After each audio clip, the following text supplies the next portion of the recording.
The Honorable Tamil Nadu Governor Rajendra Vishwanath Arlekar, this video for you. In this video, if I talk any disrespect word to you, I'm asking really apologize in this video. நண்பன் miss முடிஞ்சவரை இந்த video தமிழ்நாட்டு மக்கள் எல்லாருக்குமே share பண்ணுமா. நான் சொல்லிட்ட எல்லாருக்குமே share பண்ணணும்.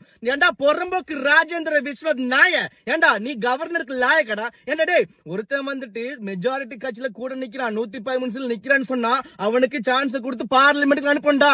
அதை கண்ட்ரோல் பண்றதுக்கு உனக்கு ஒரு மைனர் ரைட்ஸ் மேல பொறம்போக்கு நாய. ஏண்டா நீ பிஜேபி காசு வாங்கிட்டு வேலை செய்யறடா பொறம்போக்கு நாய. ஏண்டா டே உனக்கு தெரியுமா இதே மாதிரி சட்டம் தான் எஸ்ஆர் பொம்மை தீர்ப்பு ஞாபகம் இருக்கா 1994 அத உனக்கு திருப்பி ரீக்ளாஸ் எடுக்கிறேன் மைதாண்டி மண்ட இதுல போட்டுக்கோ சரியா. அதாவது முன்பெல்லாம் ஒரு மாநில அரசுக்கு மெஜாரிட்டி இருக்கிறதா இல்லையா என்பதை ஆளுநர் அதாவது கவர்னர் தன் இஷ்டத்திற்கு முடிவு செய்து ஆட்சியை கலைப்பார். அப்ப கலைச்சிருக்கான் சரியா.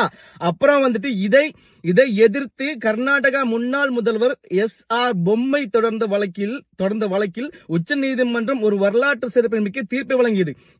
இந்த தீர்ப்பில் முக்கிய அம்சமாக காட்டப்படுறாங்க சொன்னா சட்டமன்றமே களம் சொல்றாங்க. ஒரு கட்சிக்கு மெஜாரிட்டி இருக்கிறதா என்பதை ஆளுநர் மாளிகையில் வைத்து முடிவு செய்யக்கூடாது. அதை சட்டமன்றத்தில் அதாவது ஃப்ளோர் டெஸ்ட் வாக்கெடுப்பு நடத்தித்தான் நிரூபிக்க வேண்டும். ஒன்னு. ரெண்டாவது வந்து ஆளுநர் ஒரு நடுவர் மட்டுமே, அவன் வந்து நடுவர் மட்டும்தான், இந்த மைதானி நடுவர் மட்டும்தான் சரியா. அப்புறம் வந்துட்டு ஆளுநர் என்போர் ஒரு நடுவர் போல செயல்பட வேண்டும் தவிர ஒரு கட்சியின் தலைவர் போல செயல்படக்கூடாது. அடுத்தது நீதிமன்றம் தலையீடு. ஆளுநர் முடிவு தவறாக இருந்தால் நீதிமன்றம் அதில் தலையிட்டு ஆட்சியை மீண்டும் நிலைநாட்ட முடியும். Download ShareChat. பிஜேபி காசு வாங்கிட்டு வேலை செய்யறடா பொறம்போக்கு நாய.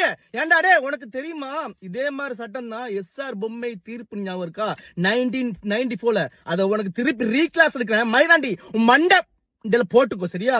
அதாவது முன்பெல்லாம் ஒரு மாநில அரசுக்கு மெஜாரிட்டி இருக்கிறதா இல்லையா என்பதை ஆளுநர் அதாவது கவர்னர் தன் இஷ்டத்திற்கு முடிவு செய்து ஆட்சியை கலைப்பார். அப்ப கலைச்சிருக்கான் சரியா.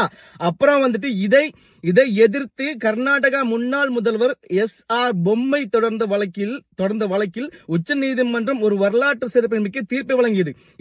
இந்த தீர்ப்பில் முக்கிய அம்சமாக காட்டப்படுறாங்க சொன்னா சட்டமன்றமே களம் சொல்றாங்க. ஒரு கட்சிக்கு மெஜாரிட்டி இருக்கிறதா என்பதை ஆளுநர் மாளிகையில் வைத்து முடிவு செய்யக்கூடாது. அதை சட்டமன்றத்தில் அதாவது ஃப்ளோர் டெஸ்ட் வாக்கெடுப்பு நடத்தித்தான் நிரூபிக்க வேண்டும். ஒன்னு.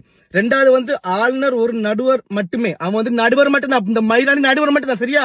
அப்புறம் வந்துட்டு ஆளுநர் என்போர் ஒரு நடுவர் போல செயல்பட வேண்டும் தவிர ஒரு கட்சியின் தலைவர் போல செயல்படக்கூடாது.